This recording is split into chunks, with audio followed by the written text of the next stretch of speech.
সরকার যে আন্তরিক এই ব্যাপারে সেটি কিন্তু আপনাকে একটা উদাহরণ দিলে আপনাকে বুঝতে পারবেন।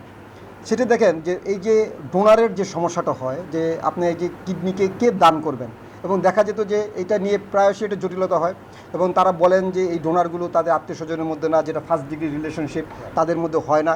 সেই জন্য কিন্তু সরকার কিন্তু এক ধাপ এগিয়ে এসেছেন। সেটা কি? সেটা হলো তারা এখন রিসেন্টলি তাদের যে কিডনি ট্রান্সপ্লান্টের যে আমাদের নিয়ম বিধি যেটা করেছেন, সেখানে কিন্তু বলেছেন যে আপনার ইমোশনাল ডোনার যারা আছেন, সুতরাং ইমোশনাল ডোনাররাও কিন্তু এটাকে দান করতে পারবেন। সুতরাং ইমোশনাল ডোনার এই প্রেক্ষাপটটা তৈরি করে এই ডোনারের প্রেক্ষাপটটা কিন্তু অনেক ব্রড স্পেকট্রাম করে দিয়েছেন।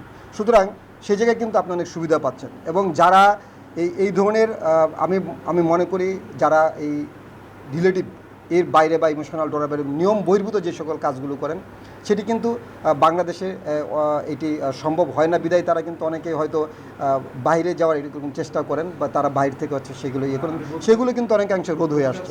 আমরা কিন্তু আপনি জানবেন যে বিশেষ করে যে কিডনি দিবস, সেই কিডনি দিবসে কিন্তু আমরা এই ধরনের একটি অনুষ্ঠান কিন্তু আমরা করেছি, এবং সেখানে both the nephrology department and the urology department has organised this programme.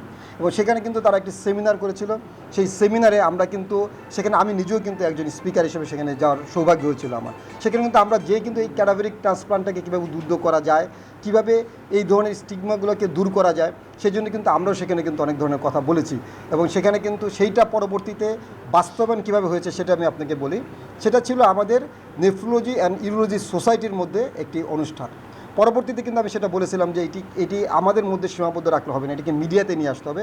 পরবর্তীতে একটি দৈনিক পত্রিকা অফিসে আমরা সে ব্যাপারে আবার আমরা একটি রাউন্ড টেবিল বৈঠক আলোচনা করি, এবং সেই রাউন্ড টেবিল বৈঠক কিন্তু আমাদের মিডিয়ার মাধ্যমে, আপনাদের মাধ্যমে সেটি কিন্তু পত্রপত্রিকা এসেছে, আমরা কীভাবে সেটি উদ্বুদ্ধ করবো। সুতরাং গভর্নমেন্ট এই ব্যাপারে তারা সচেতন, কিন্তু সেই সচেতনতা কিন্তু শুধু গভর্নমেন্টের একার দায়িত্ব না, সেটির দায়িত্ব যেমন আপনার, সেটির দায়িত্ব যেমন আমাদের, সেটির দায়িত্ব কিন্তু আমি বলেছি সমাজকর্মীদের, যারা সমাজের বিভিন্ন সোসাইটি আছেন, তারা যদি এই ব্যাপারে এগিয়ে আসেন, তাহলে কিন্তু এই ট্রান্সপ্লান্টেশনটাকে আমরা আরও এগিয়ে নিয়ে যেতে পারবো, এবং সেখানে কিন্তু এই দেশের জনগণ কিন্তু উপকৃত হবে। তাহলে কিন্তু আপনার বাইরে যে এত টাকার বিনিময়ে যে ট্রান্সপ্লান্টেশন, আমি যেটা বলেছি আপনাকে যে এত টাকা খরচ করে তারা ট্রান্সপ্লান্ট করেন, এবং আপনারা জানেন যে বাইরের বিভিন্ন দেশে সে টার্কি থেকে শুরু করে অনেক জায়গায় যান, তারা কিন্তু অনেক টাকা খরচ করে তারা কিন্তু নিঃস্ব হয়ে পড়ে এই দেশে আসেন, এবং পরবর্তীতে সে মেনটেন্যান্সের জন্য ইমিউনাইজেশনের যে অ্যান্টিসেপটিভ যে ড্রাগগুলো খেতে হয়, সেগুলো কিন্তু তারা খেতে পারেন না, কারণ তারা খরচটা বিয়ার করতে পারেন না।